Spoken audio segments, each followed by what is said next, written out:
We love our children. Not that we don't feel love. We do. Deeply, fiercely, quietly. But sometimes we don't show it. Not in a way they understand. Not in the language their heart speaks. And when love isn't shown, something slowly begins to shift. Children are incredible observers, but terrible interpreters. They notice everything: the size, the silence, the distance. But they can't explain it. They don't say, "I feel emotionally disconnected from my father," or "My mother seems overwhelmed and distracted." Instead, they act out, they withdraw, they ask more questions, or stop asking at all. Because when love goes unspoken and unseen, children begin to tell themselves stories like, "Maybe I'm not lovable. Maybe I need to be better. Maybe love is something I have to earn." There's a story I want to tell you, a true one. A little girl named Emma drew a picture for her dad every morning.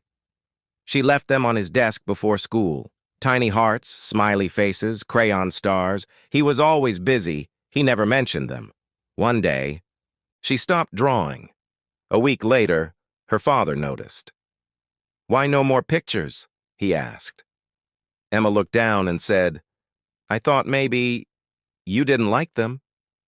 The drawings didn't stop because the love stopped. They stopped because the silence made her unsure. It wasn't that he didn't care.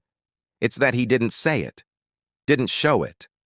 And in that silence, her heart made up its own version of the truth. We all get overwhelmed. We all forget.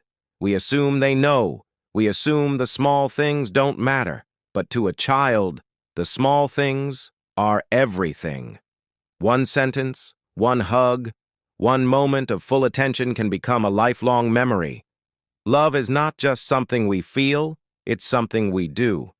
Most of us grew up wanting to be known, seen, heard, understood. Most of us did not get that as children. But now we have a chance. We get to be the kind of parents who give what we never got. Start small. It doesn't have to be complicated. It doesn't have to be perfect. Just real. Saying "I love you" isn't enough. Saying it more often isn't enough. Saying it while distracted isn't enough.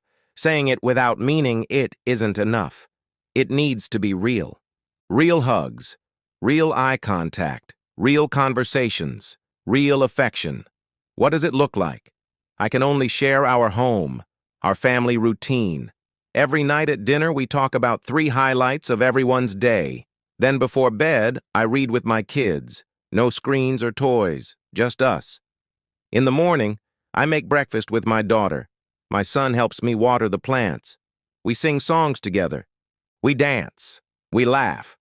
On weekends, we play board games as a family. Sometimes we lose ourselves in books or movies.